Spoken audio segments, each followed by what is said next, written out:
जोहार, जय हिंद दोस्तों। स्वागत है आपके अपने YouTube channel Eco Star by Santosh Chauhan.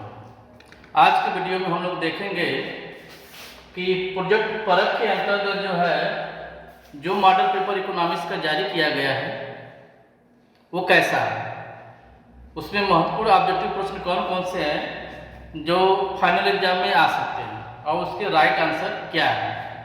चलिए हम लोग आगे बढ़ते हैं। यहाँ पर आप देख सकते हैं प्रोजेक्ट फर्क देख सकते हैं, तैयारी उड़ान की। थोड़ा आगे बढ़ते हैं हम लोग।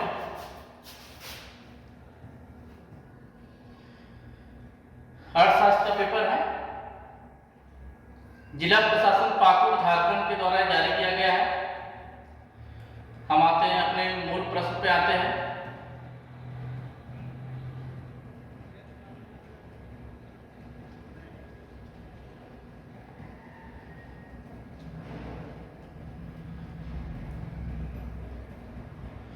चलिए, इकोनॉमिक्स पेपर है, अर्थशास्त्र का पेपर। चलिए प्रत्येक प्रश्नों को हम लोग जो एक एक करके हम देखते हैं, थोड़ा सा और बढ़ाते हैं।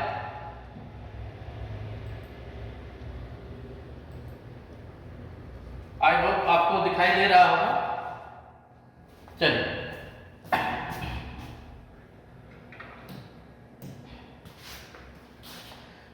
पहला प्रश्न हम लोग देखते हैं।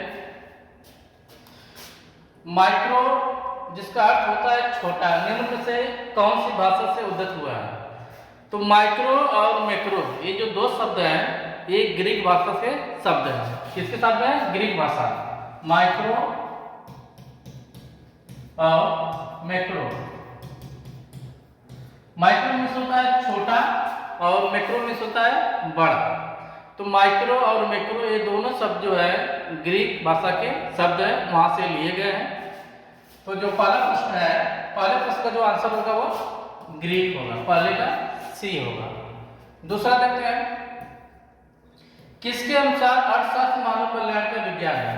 तो मार्शल ने कहा था कि अर्थशास्त्र मानव कल्याण का विज्ञान है। वही एडम स्मिथ ने कहा था कि अर्थशास्त्र धन का विज्ञान है। तो मानव कल्याण की बात करते हैं मार्शल, तो दूसरे का ए आंसर होगा। तीसरा देखते हैं, अर्थव्यवस्था को वर्गीकृत किया जा सकता है। तो अर्थव्यवस्था तीन प्रकार की होती है, पूंजीवादी अर्थव्यवस्था, समाजवादी अर्थव्यवस्था और मिश्रित अर्थव्यवस्था। तो यहाँ पे आपको तीनों देखने को मिलेंगे, पूंजीवादी, समाजवादी, मिश्रित, यानी राइट आंसर होगा डी, इनमें से सभी। चौथा देखते हैं, उपभोक्ता व्यवहार का अध्ययन किया जाता है। तो हम उपभोक्ता के बारे में, उत्पादक के बारे में, उत्पादन के बारे में, लागत के बारे में, फर्म के बारे में, बाजार के बारे में, मांग के बारे में, पूर्ति के बारे में इत्यादि चीज़ों के का जो हम अध्ययन करते हैं वह व्यष्टि अर्थशास्त्र के अंतर्गत करते हैं, माइक्रो इकोनॉमिक्स के अंतर्गत करते हैं। माइक्रो इकोनॉमिक्स जिसके अंतर्गत जो है हम व्यक्तिगत इकाइयों का अध्ययन करते हैं, अर्थव्यवस्था के विशिष्ट क्षेत्रों का अध्ययन करते हैं, व्यक्तिगत इकाइयों का अध्ययन करते हैं। तो चौथे का जो अध्ययन होगा राइट आंसर सूक्ष्म या व्यष्टि अर्थशास्त्र, चौथे का ए। उपभोक्ता व्यवहार जो हम पढ़ते हैं हम व्यष्टि अर्थशास्त्र में पढ़ते हैं, सूक्ष्म अर्थशास्त्र में पढ़ते हैं। पांचवा देखते हैं, समसीमांत उपयोगिता नियम के विचार को मूल प्रतिपादक कौन थे? समसीमांत उपयोगिता का नियम मार्शल ने दिया था, लेकिन मार्शल ने समसीमांत उपयोगिता को जब मार्शल कर रहे थे तो व्याख्या के क्रम में जो है वह कहीं न कहीं जो है गोसेन का जो द्वितीय नियम है, गोसेन का जो द्वितीय नियम है वो द्वितीय नियम की ही बात करते हैं। यानी कहीं न कहीं मार्शल ने जो है अपने समसीमांत उपयोगिता के नियम में गोसेन के विचारों को शामिल करके ही व्याख्या करते हैं। तो मूल रूप से जो है जो समसीमांत उपयोगिता का जो नियम है मूल रूप से जो इसके प्रतिपादक थे वे गोसेन थे। और इसी तरह जो है जो ह्रासमान सीमांत उपयोगिता का जो नियम है जिसे कहा जाता है गोसेन का प्रथम नियम, तो गोसेन का जो प्रथम नियम है वही मार्शल का ह्रासमान सीमांत उपयोगिता का नियम है। और गोसेन का जो द्वितीय नियम है वही मार्शल का समसीमांत उपयोगिता का नियम है। तो इसका जो मूल आंसर होगा, पचवे का जो राइट आंसर होगा वो क्वेश्चन होगा बी होगा। आगे हम लोग बढ़ते हैं।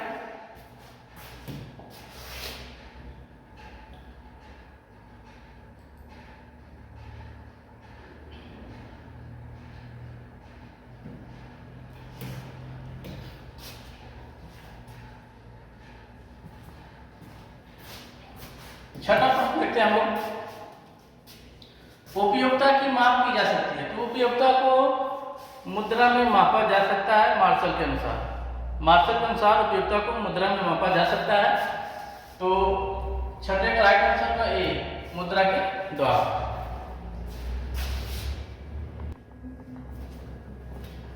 चलिए आगे बढ़ते हैं, थोड़ा सा व्यवधान उत्पन्न हो गया था। सातवां प्रश्न, जब सीमांत उपयोगिता ऋणात्मक होती है तो कुल उपयोगिता, सीमांत उपयोगिता जब ऋणात्मक होती है तो कुल उपयोगिता घटने लगती है। वहीं जब सीमांत उपयोगिता धनात्मक होती है तो कुल उपयोगिता बढ़ती है।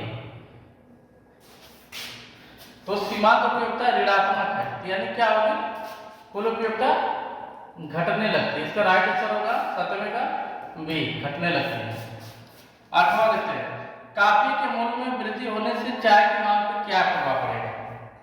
क्योंकि कॉफी और चाय दोनों स्थानापन्न वस्तुएं हैं। स्थानापन्न ऐसी वस्तुएं जो एक दूसरे के स्थान पर प्रयोग की जाती हैं। जैसे कॉफी पीने का मन किया, कॉफी नहीं था तो हमने चाय बना लिया।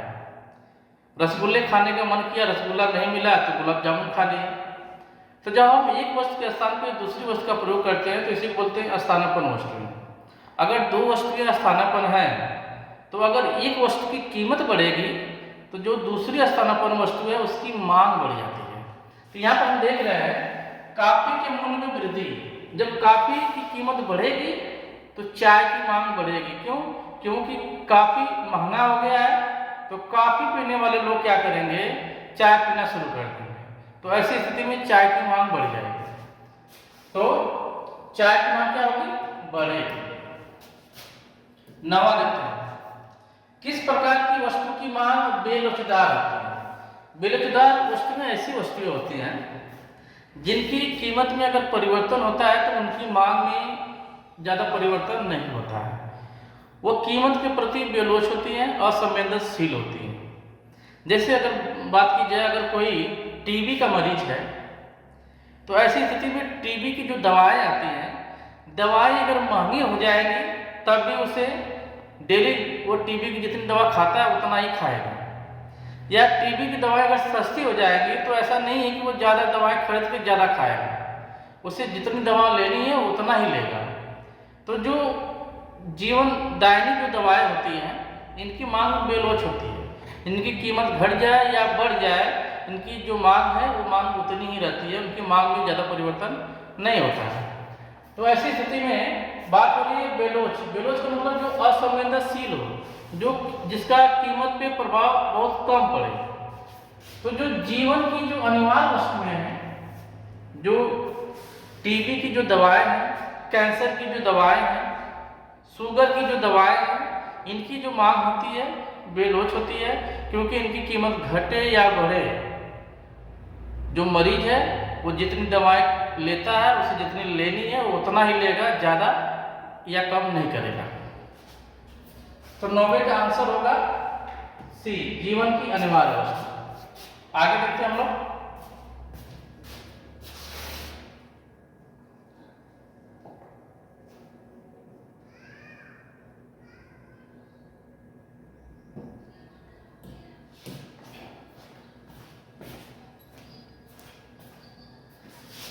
दसवां, मांग को प्रभावित करने वाले तत्व निम्न से कौन कौन सा है।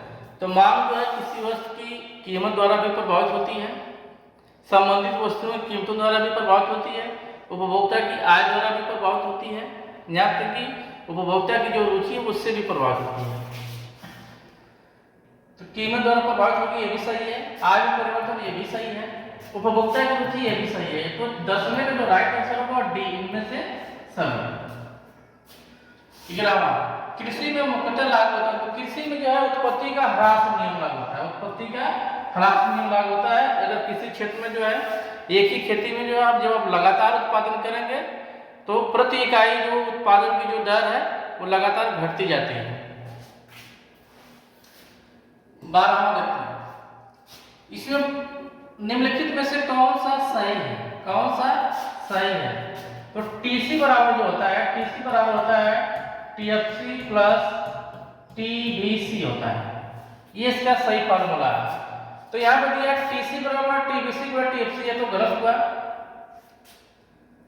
अगर इस फार्मूले से जो अगर हम टीएफसी का मान निकालें, टीएफसी का, तो टीएफसी बराबर हो जाएगा टीबीसी माइनस टीसी।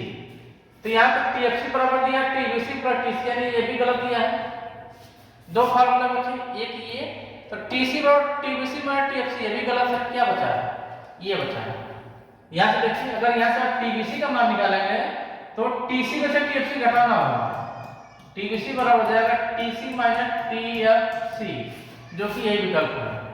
यानी बराबर का जो राइट आंसर होगा सी, टीबीसी बराबर होगा टीसी माइनस टीएफसी होगा। आगे बढ़ते हैं हम लोग।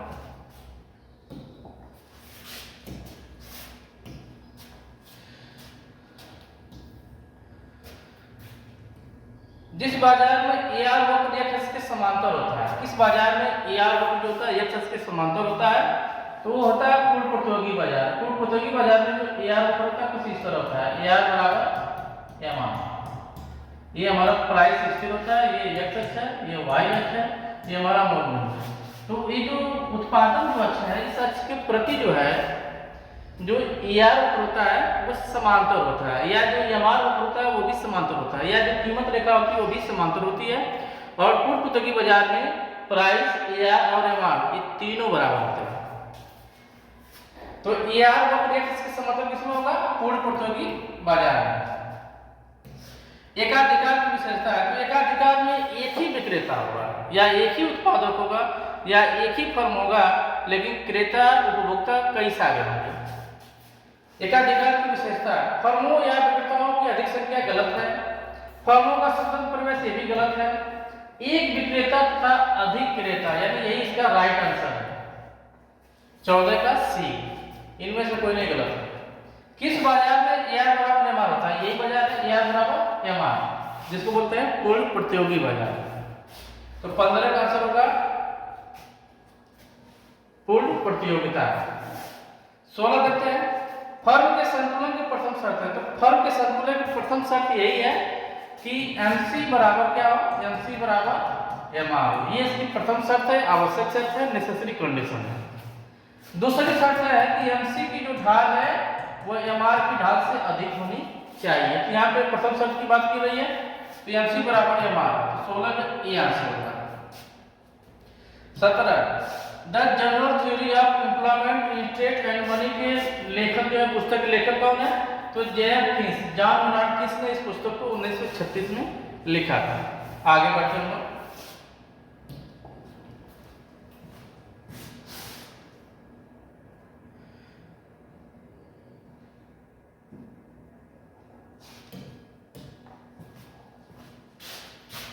18वां देखते हैं, अर्थशास्त्र में व्यष्टि और समष्टि का प्रयोग सर्वप्रथम किस अर्थशास्त्री ने किया था।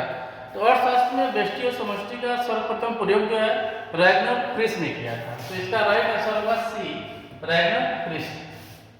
निम्नलिखित में से कौन सही है। यहाँ पर हम देख रहे हैं डिप्रेशन, गिरावट की बात की जा रही है, तो इसके बारे में थोड़ा सा ध्यान दीजिए। ये हमारा जीडीपी है, जीडीपी, जीडीपी में से जो आप क्या निकाल देंगे, मूलह्रास। क्या निकाल देंगे, मूलह्रास या घिसावट। तो ये जो जी है वो ईएन में कन्वर्ट हो जाता है, हो जाता है ईएनडीपी हो जाता है। क्या होता है, ईएनडीपी। तो जी में से जब घिसावट निकालेंगे तो हमको मिलेगा ईएन मिलेगा, यानी जी और ईएन हमें ढूंढना है। तो देखते हैं, यहाँ पर देख रहे हैं कि यहाँ पर भी जी है, यहाँ पर जी, यानी ये गलत है। यहाँ पे एन है और यहाँ पे जी है, तो जीएनपी यहाँ प्लस डिप्रेशन किया गया है ना। यहाँ पे एन और जी, यानी ये विकल्प हमारा गलत है। यहाँ पे एनएनपी में से माइनस डिप्रेशन किया गया, ये भी गलत है। इसमें देखिएगा जीएनपी ग्रास, ग्रास में से डिप्रेशन घिसावा घटाया गया है, तो ग्रास में से जब घिसावा निकलेगा तो हमको नेट मिलेगा, नेट नेशनल प्रोडक्ट मिलेगा। तो इसका आंसर होगा 19 का सी होगा, यही इसका राइट आंसर है। 20वां, शुद्ध घरेलू उत्पादन यानी एनडीपी कुल घरेलू उत्पादन से कम होता है कि अधिक होता है? आइए जानते हैं, ये हमारा एनडीपी क्या है? एनडीपी शुद्ध घरेलू उत्पादन। कुल घरेलू उत्पादन, कुल घरेलू उत्पादन मतलब बात हो रही है जीडीपी की बात हो रही है, जीडीपी। तो जीडीपी में से जब आप निकालेंगे मूलह्रास निकालेंगे, जीडीपी में से मूलह्रास जब निकालेंगे तो ये जी कन्वर्ट हो जाता है एनडीपी में से। तो जाहिर सी बात है जो एनडीपी होगा वो जीडीपी से क्या होगा? कम होगा, यानी घरेलू उत्पादन से वो कम होगा। तो आंसर होगा कम होता है, तो 20 का ए होगा। आगे हम लोग देखते हैं,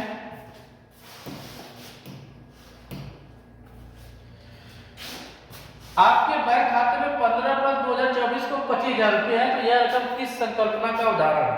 तो ये स्टॉक का उदाहरण है। स्टॉक जिसकी माप जो समय की किसी बिंदु पे होती है।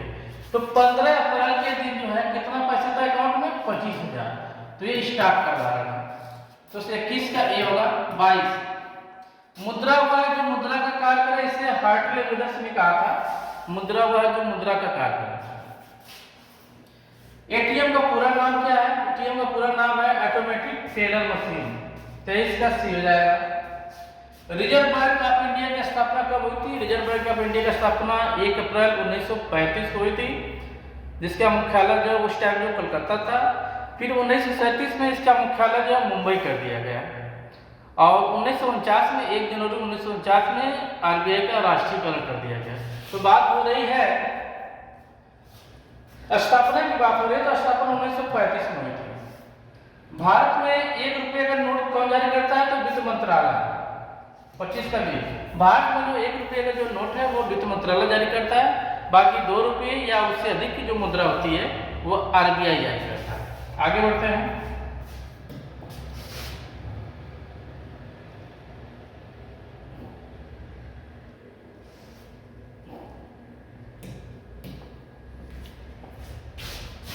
कौन सा कथन सत्य है? एमपीसी प्लस एमपीएस बराबर 0 एक कथन गलत है। एक होता है एमपीसी प्लस एमपीएस बराबर 1, ये सही है। एमपीसी और एमपीएस के ऊपर 1 होता है। इसके अलावा एपीसी और प्लस एपीएस का भी ऊपर 1 होता है।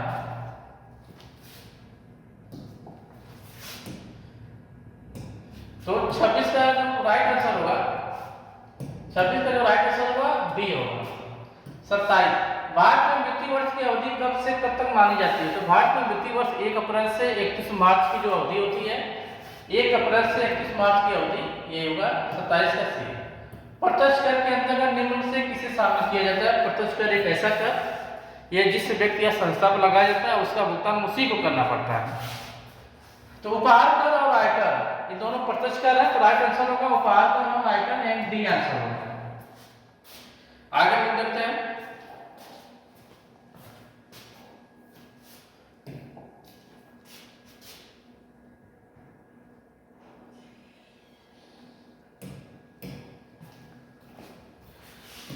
भुगतान संतुलन के अंतर्गत आती है। तो भुगतान संतुलन में जो है दृश्य मध्य और अदृश्य मध्य दोनों आती है। तो राइट आंसर का बी और सी, डी हो जाएगा।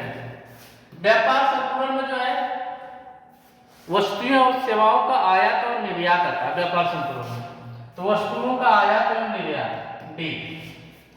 तो ये रहा 30 प्रश्नों का ऑब्जेक्टिव सेट। इसमें से जो है बहुत सारे प्रश्न जो है आपके फाइनल एग्जाम में फंसेंगे। यदि आप जैक बोर्ड के स्टूडेंट हैं या यूपी बोर्ड के स्टूडेंट हैं या बिहार बोर्ड से या किसी भी बोर्ड से संबंधित अगर आप स्टूडेंट हैं, यदि आपने इकोनॉमिक्स लिया हुआ है, अर्थशास्त्र लिया हुआ है, तो आपके फाइनल एग्जाम में इस 30 प्रश्नों में से कई सारे प्रश्न आ सकते हैं, इसलिए इसे आप लोग जरूर देख लीजिएगा। इसके अलावा कुछ अति लघुत्तरी और दीर्घोत्तरी भी प्रश्न है, इसको भी आप लोग देख लीजिएगा। मैं क्यों गेस कर दे रहा हूँ, बता दे रहा हूँ। अति लघुत्तरी में पहला प्रश्न है अर्थव्यवस्था की किन 2 केंद्रीय समस्याओं को लिखें। ये प्रश्न बहुत इंपॉर्टेंट है, बार बार पूछा जाता है कि अर्थव्यवस्था की केंद्रीय समस्या क्या है, इसका उल्लेख करें, इसकी ये कितने प्रकार की होती है, तो इसे आप लोग जरूर देखिएगा। सीमांत उपयोगिता क्या है, देख लीजिएगा। कीमत रेखा क्या है ये भी देख लीजिएगा, काला बाजारी क्या है देख लीजिएगा, मूल्यह्रास क्या है, बैंक दर क्या है, सीमांत बचत की प्रवृत्ति क्या है, प्रगतिशील कर क्या है, इन सबको देख लीजिएगा। इनमें से कई सारे प्रश्न आपके फाइनल एग्जाम में आ सकते हैं। आगे हम लोग देखते हैं।